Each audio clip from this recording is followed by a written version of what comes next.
Here Jesus, dankie dat U woord vir ons sê, dat U benier oor ons is liefde, Here. Here Jesus, dankie dat U ons hier kom bevry het, Here, met 'n militêre hand nie, Here, maar U het gekom, Here, U het gekom in liefde, Here, U het gekom, U het die lewe kom neerlê, Here, vir ons, voordat ons U kon ken, Here, voordat die woord sê, toe ons nog die vyande was, het U op die regte tyd vir ons kom sterf, Here. Here, dankie dat U oor ons liefde verklaar, dankie dat U aan ons liefde openbaar, Here. En dankie dat U op daai manier ons bevry. Here, dat U op daai manier ons red, Here, en dat op daai manier het U oorwinning behaal, Here, en vandag lig ons U naam op, Here Jesus. Here, ons lig die naam van Jesus op wat sê, die enigste lewende, waaragtige koning, wat uit die dood uit opgestaan het. Die enigste een wat die dood kon oorwin, die een wat die dood reeds oorwin het, Here. En dit is die autoriteit waarin ons staan, Here. Dankie daarvoor. Dankie vir U woord, Here. Dankie dat U soveel waarheid met ons deel vanuit U woord. Ons eer en ons loof U daarvoor. Amen. Ek wil oor 'n interessante onderwerp praat. Nou van julle sal seker weghardloop as ek sê waaroor ek wil gesels, en van julle sal dalk hoop julle kan iets leer uit. Maar ek wil vanoggend oor die besnydenis gesels. En ek wil vir julle eers vra, waaraan dink julle as julle die besnydenis hoor? En dink julle die besnydenis is nog van toepassing op ons vandag? So waaraan dink julle as julle die woord besnydenis hoor? En dink julle die besnydenis is nog van toepassing op ons vandag? Ek wil graag jou vloer oopstel, so as jy iets wil sê, as jy jou opinie wil deel. So toe jy sê besnydenis, is die eerste woord wat my opkom is set apart. Set apart. Set apart. Okay, dis interessant. En ja, dit is nog vandag van toepassing, but we are set apart in a different way. It's not necessarily a physical manifestation of being set apart. It's a spiritual manifestation. A spiritual manifestation. Okay, ek hou van wat jy sê. Is daar nog iemand wat iets wil deel? Nee, ek stem saam. Ek sal ook sê dit is 'n besnydenis van die hart en dat jy eenkant gesit is vir die Here. So ja, dit is nog op toepassing van vandag op ons harte. Is dit eenkant gesit vir God. So daar hoor ons wat die besnydenis van die hart, né? Ai, Reino, hulle het nou presies wat ek wou gesê het. Toe jy gepraat het daaroor, het ek presies gekry, set apart, en ook besnydenis van die hart. So ons word nog steeds besny, maar dit is nie soos in die ou tydse wettiese tyd van die Israel nie, maar ons word in ons harte besny, die oomblik as Jesus 'n werklikheid in ons lewe word, en ons hom as ons saligmaker en verlosser aangeneem het. Ja, van daai antwoord ook, ek weet eers of ek nog moet preekie. Kom ek maak 2 stellings, en as jy die vrymoedigheid het, steek jou hand op. As jy nie het nie, dan is dit ook okay. Die eerste stelling wat ek wil maak is, die doop het die besnydenis vervang. Wie stem saam met dit? Wie stem saam? Hande op. Die doop het die besnydenis vervang, né? So die doop het in die plek gekom van die besnydenis. Okay, is 'n paar hande. Dan wil ek 'n tweede stelling maak. Die doop en die besnydenis is 2 afsonderlike onderwerpe, maar daar's 'n verbintenis aan mekaar. Maar dis nie dieselfde ding nie. Wie stem saam met dit? So ons is so geskeer, né? Net gou vinnig vir julle wys. Ons is so vinnig geskeer oor 'n basiese onderwerp in ons geloof eintlik. Besnydenis en doop is 2 baie belangrike konsepte wat ons moet verstaan. En die rede vir dit is, ek gaan Jesus se woorde gebruik. Matteus 22:29 sê Jesus, julle dwaal omdat julle die krag en die skrifte van God nie ken nie. Nou ons almal tot 'n minder of 'n meerdere mate ken die Bybel. Ek sê nie, jy ken nie die Bybel nie. Luister mooi wat ek vir jou probeer sê. Jesus probeer vir ons verduidelik dat omdat ons sekere konsepte nie vasmaak in ons harte, sekere waarhede, ons is 100% versekerd oor wat ons glo rondom my onderwerp, kan ons baie vinnig in dwaling ingaan. Kan ons baie vinnig rondgegooi word deur iemand wat net sterk geopinieerd is en bereid is om met jou te stry oor iets wat jy sê. Dan is ons baie vinnig op 'n plek wat ons begin huiwer en sê, wow. Is dit nou so? Is dit nou nie so nie? Maar die Bybel sê so. Maar wat sê die Bybel eintlik? En dis eintlik waaroor ek vandag 'n bietjie wil met ons gesels. Laai saam met my na Kolossense 2 toe. Ek wil daar 'n teksie lees en dit sal ons basisteks wees. En dan gaan ek ook 'n hele paar ander tekste lees. Dan wil ek kyk wat se stelling is waar. So as ons Kolossense 2 is, julle kan daarna vers 9 toe gaan. Ons gaan so 3 of 4 verse daar lees. So Kolossense 2 vers 9. Want in hom woon al die volheid van die Godheid liggaamlik. En julle het die volheid in hom wat die hoof is van alle owerheid en mag. En wie julle ook besny is met 'n besnydenis wat nie met hande verrig word nie, deur die liggaam van die sondige vlees. Wat nie besny word met julle ook besny met 'n besnydenis wat nie met hande verrig word nie, deur die liggaam van die sondige vlees af te lê in die besnydenis van Christus. Okay, dis baie belangrik. Omdat julle saam met hom begrawe is in die doop, waarin julle ook saam met hom opgewek is deur die geloof in die werking van God wat hom uit die dode opgewek het. Okay, so sien julle hierso, né? Die twee konsepte word in die skrif aan mekaar verbind. So sien julle die twee konsepte word aan mekaar verbind, né? Die doop en die besnydenis. As ons enigiets oor die besnydenis wil verstaan, dan moet ons waartoe gaan. Waar dit die eerste keer voorkom. Stem julle saam met my? So die kerk is baie keer op 'n plek wat hulle sê, wat? Die doop het in die plek gekom van die besnydenis. En as ek daarvan praat, verwys ek veral na wat ons bekend staan onder ons as wat? Die klein doop, né? Die klein doop. Hoekom doop die dominee klein? Wel, hy's in 'n verbond, so ons wil in die verbond in doop. Kom ons blaai na Genesis 12 toe.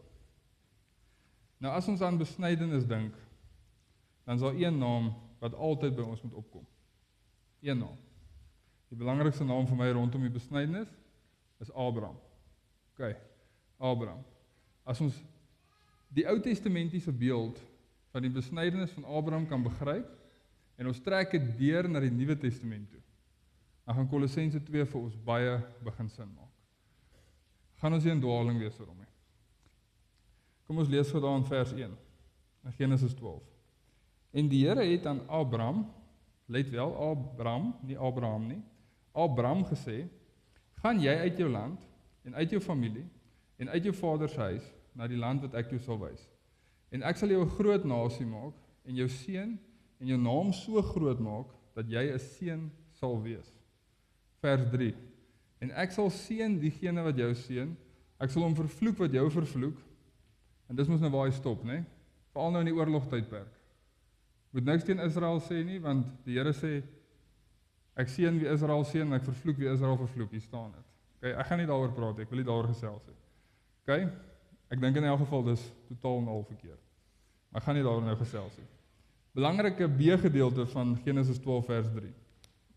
En in jou sal al die geslagte van die aarde geseën word. Luister weer. En in jou sal al die geslagte van die aarde geseën word. Nou, julle kyk na 'n ou wat hier voor julle staan, wat nie eers 1 onderskeiding in matriek kon kry nie, né? Okay? Eerewaarheid, dis my getuienis. Ek het nie 1 onderskeiding in matriek nie en ek is baie trots op. Maar Tannie Christa, Tannie het meer ondervinding in die onderwys as ek. Erika, jy's ook 'n onderwyser. So help my gou reg. Verstaan ek hierdie verkeerd? Genesis 12 vers 3 sê, en in jou sal al die geslagte van die aarde geseën word. Is al die geslagte van die aarde die mense wat vandag hier sit? Tel dit dan onder hulle. Okay? En die mense daar buite, en die moslems, en die hindoes, tel dit as al die geslagte van die aarde. Okay, want as ons die woord al gebruik, wat word uitgesluit? Ek weet nie. Ek weet ook nie. As jy die vraag, as jy 'n antwoord het, kom verduidelik dit vir my asseblief, want ek kan nie sien wat word uitgesluit in al die geslagte van die aarde nie. So wat ek wil sê is, wat ook al dan met Abraham gebeur, of dit wat ons in die storie van Abraham sien, in die verhaal van Abraham, is van toepassing op ons, tot vandag toe. Is ek reg as ek dit sê?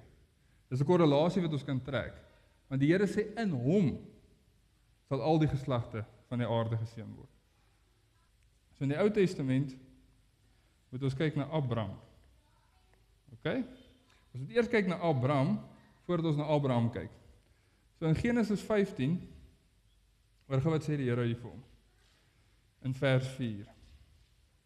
So in Genesis 15 vers 4 sê die Here vir Abraham, luister mooi Abraham, toe kom die woord van die Here tot hom en sê, hierdie een sal jou erfgenaam nie wees nie.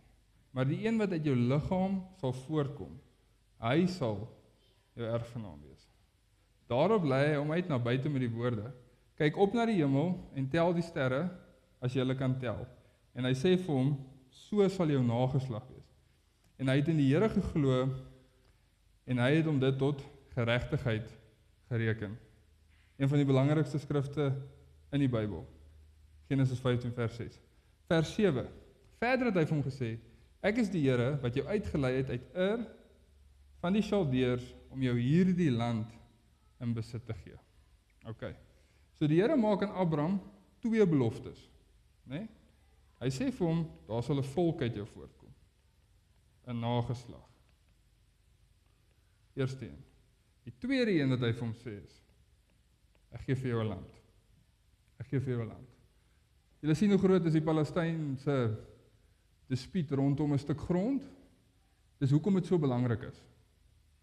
'n Volk word gewoonlik erken aan die feit dat hulle 'n mense het, 'n kultuur het en die feit dat hulle land het. OK. Dis gewoonlik hoe mense geerken word, 'n spesifieke volk geerken word. OK. So die Here sê, ek sal jou 'n groot volk maak, jy sal 'n nageslag hê, en ek gee vir jou die land. Wat was die land gewees? Dis Kanaan, né? OK. So dis dit. Wanneer sluit die Here met Abraham verbond? My volgende vraag aan julle. Wanneer? Eers toe hy besny is. Wie van julle sê eers toe hy besny is, toe die Here met Abraham verbond gesluit? Wie van julle stem saam met dit? OK, ek hoor hier so 'n nee. OK. Want ek stem saam, dit is nie toe nie. In dieselfde hoofstuk, lees verder aan. Daarvan vers, kom ons lees net verder van waar ons was, van vers 8 af. En hy sê, Here, waaraan sal ek weet dat ek dit in besit sal neem? En hy antwoord hom, neem vir my 'n 3 jaar ou vers, 3 jaar ou bokkooi, 3 jaar ou ram, tortelduif, 'n jong duif, en hy het alles vir hom gebring, en dit middeldeur gedeel, en die helfte teenoor mekaar gelê. Maar die voëls het hy nie verdeel nie. Toe kom daar roofvoëls op die dooie diere, maar Abraham het hulle weggejaag, en toe die son weer ondergaan, val daar 'n diep slaap op Abraham, en kyk watter groot skrik en duisternis het hom oorval. Daarop sê hy vir Abraham, weet verseker dat jou nageslag vreemdelinge sal wees, in 'n land wat nie aan hulle behoort nie, daar sal hulle diensbaar wees, verdruk word 400 jaar, maar ek sal ook die nasie oordeel, ek skiep so 'n paar verse. OK, vers 17, en na sononder, toe dit heeltemal donker was, gaan daar 'n rokende oond en 'n vuurige fakkel tussen die stukke vleis deur. En op die dag het die Here met Abraham 'n verbond gesluit. OK, so in Genesis 5, vers 15, vers 18, daar sou al is verbond gesluit. En is interessant as jy die gebruike van die tyd ken, hoe daai verbond gesluit is met die feit dat Abraham gelê en slaap het, toe die vuurige fakkel en die rookoond deur beweeg het, né? Omdat Abraham gelê en slaap het dit beteken dat die vervulling van die verbond het totaal en al God se verantwoordelikheid geraak. Want dit is hoe 2 konings teenoor mekaar in daai tyd 'n verbond sou sluit. Veral 'n groter koning teenoor 'n kleiner koning. Want die groter koning het die mag gehad om die kleiner koning totaal en al te verdelg wanneer ook al hy wou. So hulle sluit hierdie verbond, dat die kleiner koning dan weet, as ek my kant nie bring nie, in hierdie spesifieke manier, dan gaan wat gebeur? Die groter volk gaan ons net oorweldig en totaal en al vernietig. Maar wat gebeur hierso? Is Abraham aktief betrokke in hierdie verbond? Nie werklik nie. Hoekom? Want daar het 'n diep slaap op Abraham geval. En die Here is die enigste een wat deurbeweeg het. En dit beteken die volle verantwoordelikheid vir die verbond kom op die Here neer. Nou hoekom is dit belangrik? Ons gaan nou kom by hoekom is dit so belangrik. Maar onthou dit, die vervulling van die verbond was net van die Here afhanklik. OK? Primêr sy verantwoordelikheid. Genesis 16, Hagar en Ismael, ons ken die verhaal. Hagar en Ismael verteenwoordig wat? Dit het uit die vlees voortgekom. Isak was die kind van die belofte. Ismael het uit die vlees voortgekom. Na Abraham, na Sarai geluister. En wat het gebeur? Ismael verwek, Ismael verteenwoordig die wet, Ismael verteenwoordig dood, Ismael verteenwoordig vlees, Ismael verteenwoordig straf. OK? Baie verteenwoordigings wat Ismael het. Isak verteenwoordig belofte, Isak verteenwoordig gees, Isak verteenwoordig geregtigheid. Isak verteenwoordig genade. OK. In Genesis 17, lees saam met daar van vers 4 af. Genesis 17 vers 4. Wat my aangaan, kyk, my verbond is met jou, en jy sal die vader van 'n menigte van nasies word. Daarom sal hulle jou nie meer Abraham noem nie, maar jou naam sal wees Abraham, want ek maak jou 'n vader van 'n menigte van nasies. OK. So Abraham word nou Abraham, né? Nee? Want hy is die vader van 'n menigte van nasies. OK. Hoor wat sê vers 10. En dit is my verbond wat julle moet hou tussen my en julle, en jou geslag na jou. Alles wat manlik is onder julle, moet besny word. Julle moet aan die vlees van julle vooruit besny word, en dit sal 'n teken wees van die verbond tussen my en julle. OK. So hierso, in Genesis 15 het ons al wat gesien. God het reeds met Abraham verbond gesluit. Is ek reg? Nee? Ons het dit gelees. Nou, hierso, in Genesis 17 sien ons wat? Die teken van die verbond. Veral as jy die Amplified vertaling lees, het sê dit so mooi. And this shall be the sign of my covenant. This shall be the sign of my covenant. Verbond is baie belangrik wat ons in die skrif moet verstaan. Dis 'n baie belangrike konsep wat ons moet verstaan. Okay. So die Here is in verbond. Kom ek teken hierdie anders. Abraham en die Here is in verbond. Nee? Okay. Daar's 'n verbond tussen hulle twee. Maar die Here dra die grootste verantwoordelikheid in hierdie verbond. Okay? Abraham moet wel wat? Homself vereenselwig met die verbond wat reeds gesluit is. En die Here sê wat? Dit gaan jy doen. Deur die teken van die besnydenis. Okay? Gaan die teken wees van die verbond tussen my en jou. Want die Here weet van sy kant af is 'n verbond reeds gesluit. Maar hy sê die wêreld sal weet, die volke sal weet. Ek het verbond met jou as gevolg van die gebruik van die besnydenis wat ek sal instel. OK. Lees verder saam in vers 15, ook in Genesis 17. Verder het God aan Abraham gesê: Sarai jou vrou moet jy nie Sarai noem nie, maar haar naam sal Sara wees. En ek sal haar seën en jou uit haar ook 'n seun gee. Ek sal haar seën sodat sy nasie sal word konings, baie belangrik. Konings sal ook vanuit haar voortkom. Okay? So uit Abraham plus Sara, né? Gaan haar konings voortkom. Okay. Wie is die belangrikste koning wat uit hulle bloedlyn uit voortkom? Jesus. Belangrikste koning wat uit hulle bloedlyn uit voortkom. Nou dink nou vinnig terug na Genesis 12 toe, waar hy wat sê? Abraham, in jou sal al die nasies van die aarde geseën word. Al die nasies. En die grootste seëning vir al die nasies in die wêreld is die feit, Efesiërs 1:3 sê, julle is geseën met elke geestelike seëning in die hemele, in Christus Jesus. Een van die grootste seëninge, die grootste seëning. Wat ek sê, dis die enigste manier om dit regtig te sê. Die grootste seëning vir die mensdom in die geskiedenis, vir die nasies van die wêreld, is dat Jesus Christus se bloed vir almal gestort is. Vir almal. Vir my en jou almal. Maak nie saak wie jy is nie, maak nie saak wat se kleur jy is nie, maak nie saak wat se taal jy praat nie, maak nie saak wat jou kultuur is nie, maak nie saak wat jou agtergrond is nie. Dis irrelevant. Want die Bybel sê, in Abraham sal al die nasies van die wêreld geseën wees. En die vervulling daarvan kom in Jesus Christus. OK. So, koning sal uit Sarai voortkom, toe val Abraham sy aangesig en lag. OK. Ons ken daai storie. Belangrik, vers 19. Hoor wat sê vers 19. Toe antwoord God: Voorwaar, jou vrou Sara sal vir jou 'n seun baar, en jy moet hom Isak noem. En ek sal my verbond met hom oprig as 'n ewige verbond vir sy nageslag na hom. Nou ek wil sommer vir julle sê, as 'n rule of thumb, as jy van ewige verbond in die Bybel lees, dan moet jou kopie dadelik begin gaan. Hoe sien ek Jesus hier binne? Hoe sien ek Jesus hier binne? Hoe sien ek Jesus hier binne? OK. 'n Ewige verbond. OK. Ewige verbond vind altyd sy vervulling in Jesus. So wat het ons nou vinnig geleer rondom Abraham in die besnydenis? Die besnydenis was net 'n, kom ons skryf dit hierso. Die besnydenis was net 'n teken gewees van verbond reeds gesluit. Want die verbond is reeds in Genesis 15 gesluit met bloedvergieting. Het daar bloedvergieting plaasgevind toe die diere opgedeel is teenoor mekaar? 100%. Bloedvergieting het reeds plaasgevind. So die verbond was reeds gesluit. Genesis 17, die besnydenis is die teken daarvan. OK.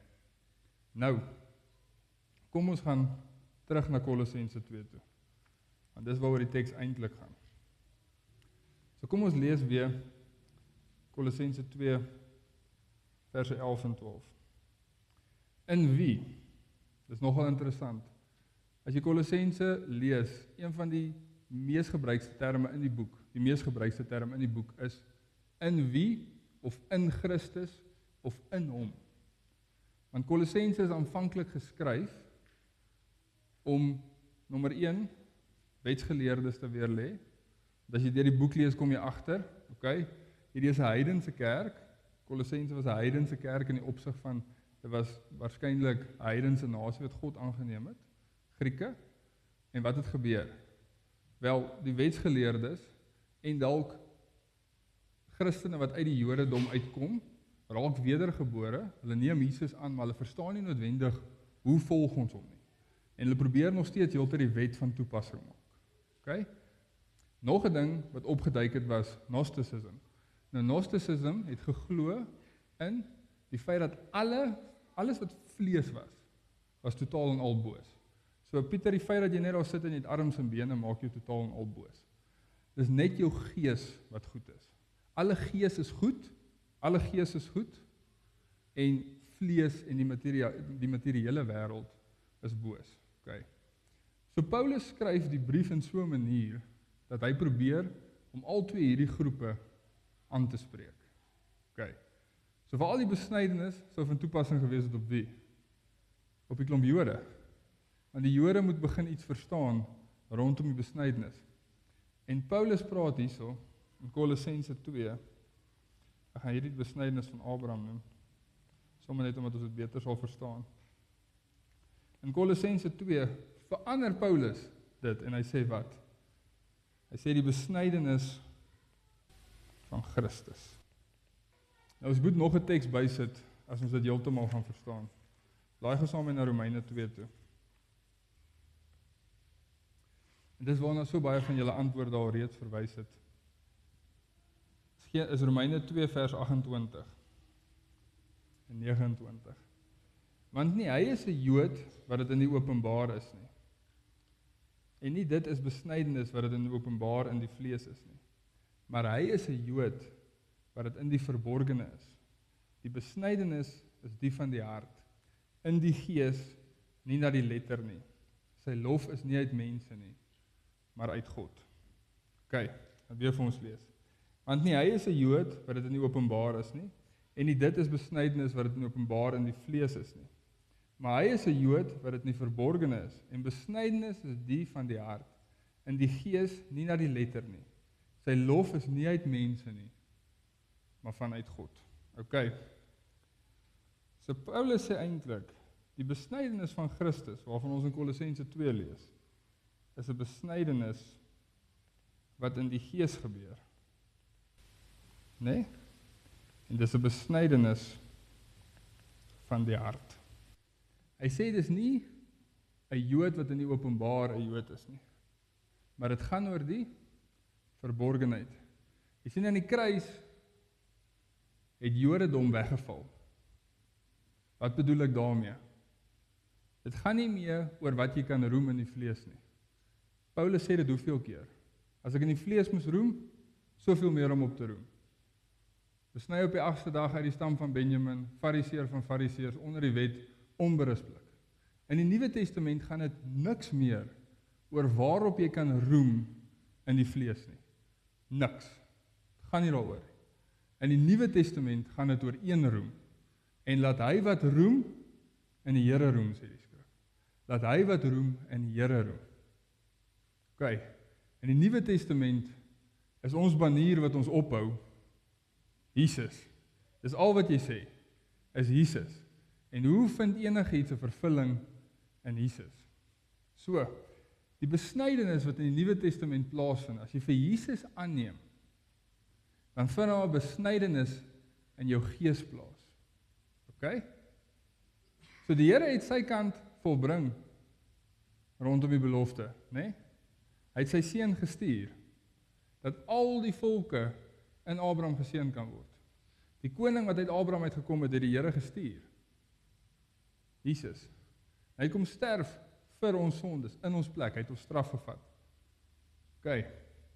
En aan die kruis het daar nog 'n ding plaasgevind.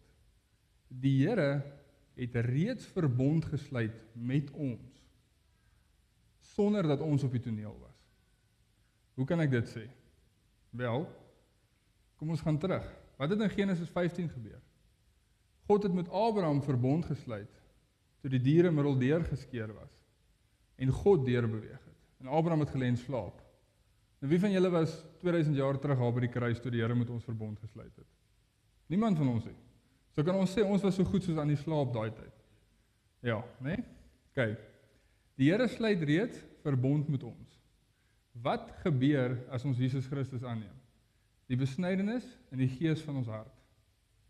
En wat gebeur dan? Dis die teken van die verbond, dat ons nou in verbond is, tussen ons en God. OK. Is almal by. OK. Maar Kolossense 2 het nie daar gestop nie, as ek reg. Kolossense 2 het ook wat gesê. Vers 12. Omdat julle saam met hom begrawe is in die doop, waarin julle ook saam opgewek is deur die geloof in die werking van God, wat hom uit die dode opgewek het. OK. Daar word 'n verbintenis gemaak tussen die besnydenis en die doop. En die doel van vanoggend is 'n lering. Ek wil vir julle uitwys. As julle ooit hoor iemand praat oor dat die doop die besnydenis vervang het, is dit nie korrek nie. Dis nie korrek nie. Want die besnydenis het van vorm verander. Dis nie meer 'n uitwaartse vleeslike aksie nie. Dis 'n inwaartse geestelike gebeurtenis. Jy het gepraat van 'n spiritual reality. OK. Maar daar is steeds wat? 'n uitwaartse aksie wat gebeur. Hy sê julle laat doop julle omdat Jesus Christus gesterf het en uit die dood uit opgewek is. En julle vereenselwig julle met die verbond wat reeds aan die kruis met jou gesluit is. Verstaan julle? Die doop gaan oor die vereenselwiging met Jesus se dood en opstanding. Maar dit gaan ook oor die vereenselwiging van verbond. En baie min mense verstaan dit. Baie min mense verstaan dit. Baie min mense verstaan, as jy 'n dieper gesprek met hulle het rondom die doop, wat is die krag van die doop? Hoekom laat doop ons? Wat is die impak van die doop in my lewe? Wat verklaar ek? Jy verklaar wat die skrif hierso sê. Hy sê in vers 11, deur die liggaam van die sondige vlees af te lê in die besnydenis van Christus. Een van die goed wat ons verklaar. Buiten dat ons in sy dood glo en in sy opstanding glo en in die verbond wat hy met ons sluit glo, glo ons ook dat ons nou dood is vir die sondige vlees in ons lewens. Dis deel van die doop, dis deel van wat ons verklaar. En ek het eendag vir die Here gevra, ek sal so goed soos gister onthou. Ek het hom gevra, Here, hoekom sukkel ek nog met goed in my lewe? Hoekom kry ek dit nie uit my lewe uit nie? En toe sê hy vir my, jy het nie 'n openbaring oor die krag van toe jy gedoop is nie. En ek sê daar en ek soos, maar ek is net gedoop. Almal het gesê ek moet gedoop word. Jy het Jesus aangeneem, raak gedoop. Dis so eenvoudig soos dit. Dis 'n stap van gehoorsaamheid. Nou die doop is primêr 'n stap van gehoorsaamheid. Maar soos wat ons groei in openbaring van ons stappe van gehoorsaamheid, is daar 'n vryheid wat ons verkry. En een van die goed wat ek geleer het, is raai wat? Toe ek in daai water gegaan het, toe sê ek Reino is dood. En toe ek uit die water uitgekom het, toe sê ek Reino is nou opgewek. En hy's lewend tot Christus en hy's dood tot die sondige vlees. Hy's dood tot dit. Jy sien, maar nou wil ek 'n kontroversiële ding sê. Die doop het net iets geword waarop die kerk roem. Dis al. En wat bedoel ek daarmee? In die tyd van sosiale media, hoeveel doopvideo's sien julle? Sien julle baie doopvideoetjies? Is dit verkeerd? Nee, is nie verkeerd om doopvideo's te sit nie. Sit die boodskap op buite, laat mense gedoop word. Dis amazing. Baie keer is die doop slegs 'n sosiale geleentheid. Want my vriende het gedoop, so ek is ook maar gedoop.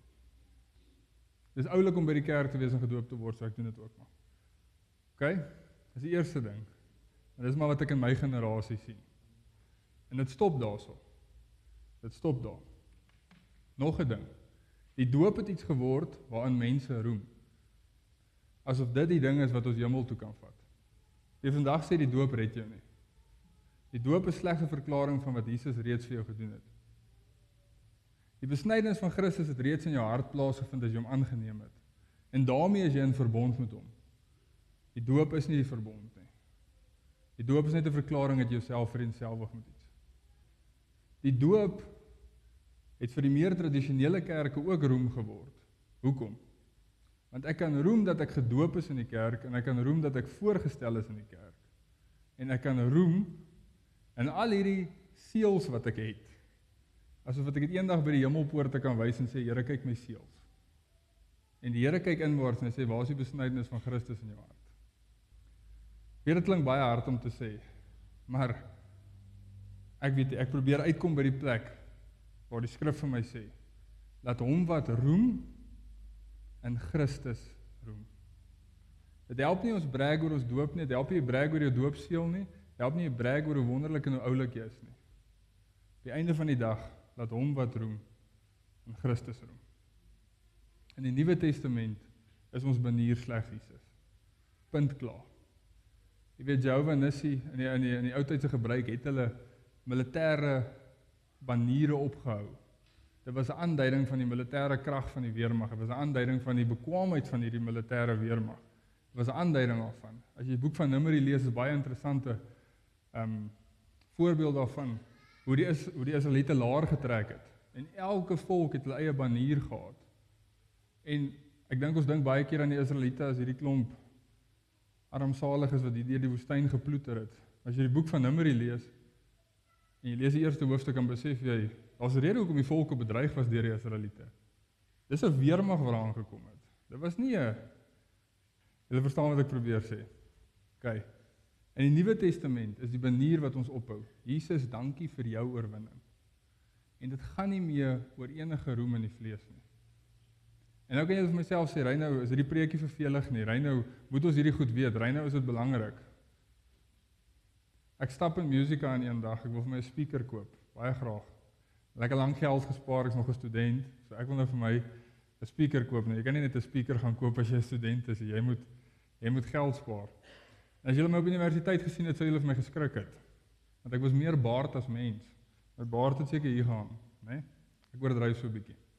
Maar 'n redelike lang baard gehad, lekker pietiebroek aan, lekker vellies aan, en ek sal in Musica in. En die volgende oomblik kom staan hier so 'n oom langs my.